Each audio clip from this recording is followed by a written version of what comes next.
برحب بحضراتكم مرة تانية. المهرجان الكاثوليكي للسينما هنقول ايه او ايه عنه، لانه الحقيقة مهما اتكلمنا عن قيمة وقدر هذا النجم المصري الكبير مش ممكن ابدا نديه حقه الفنان القدير رياض الخولي. اهلا بحضرتك. اهلا بيكي. انا مش قادرة اعد الاعمال يا استاذ رياض، لكن المهم فيها كلها التشابه مع مش كتير. لا كتير مش طبعا. كتير قوي، بس لكنها اعمال ممكن تكون متميزة. مبروك متميزة جدا، مبروك التكريم، لانه حضرتك من النجوم الموسوعيين ودايما معني بالقضيه المصريه، وقدمت ده من خلال الدراما ومن خلال مشروع خاص بيه حضرتك. بتشوف المهرجان الكاثوليكي ازاي، خصوصا استحداث تكريم الدراما السنه دي؟ الحقيقه الاب بطرس دانيال تحيه خاصه ليه، ويمكن هو كان دعاني لاكثر من مره لمثل هذا المهرجان. انا من هذا المنبر، ده يمكن المهرجان رقم 74، الدوره 74 لمهرجان المركز الكاثوليكي للسينما. انا بشكرهم لاهتمامهم الثقافي اولا والسينمائي، وفي نفس الوقت تقدير بعض الرموز الناجحه والتي قدمت اعمال تليق بالمواطن المصري. تحيه خاصه ليهم جميعا. يعني رياض الخولي مع حفظ الالقاب الكتيره لحضرتك، ازاي قدمت التوليفه الفنيه المتكامله ما بين الصعيدي ما بين الاسكندراني بكل اللغات وبكل القيم وبكل تفاصيل والتشابك مع السيناريو والاعمال حضرتك استاذ رياض؟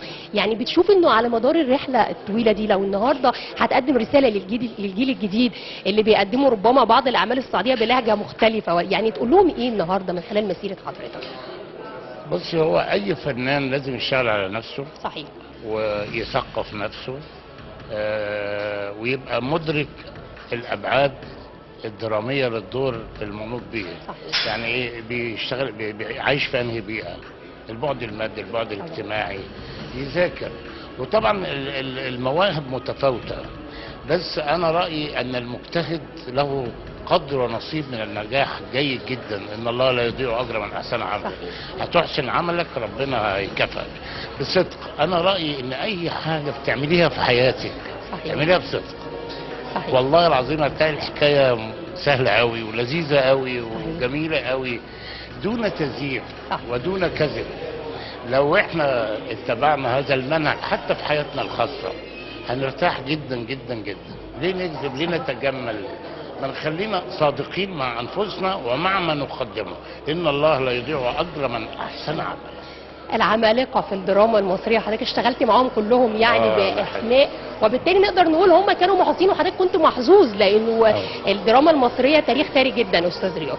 النهارده بتشوف انه حضرتك حتى مع الاجيال الجديده برضه، وفكره المواكبه السيناريست او السيناريو الورق اللي بيتقدم لحضرتك، في معايير بتوافق عليها العمل بيقدم للنجم رياض الخولي، ولا بتشوف لا انا ممكن اقدم اي عمل يتقدم لي لما بيكون لا مش اي عمل، لا. ايوه، بمعايير ايه حضرتك بتحرص على معايير معينه؟ معايير جوده. الورق يخاطب وجدان وعقل المشاهد. صحيح. اما ما دون هذا فلا.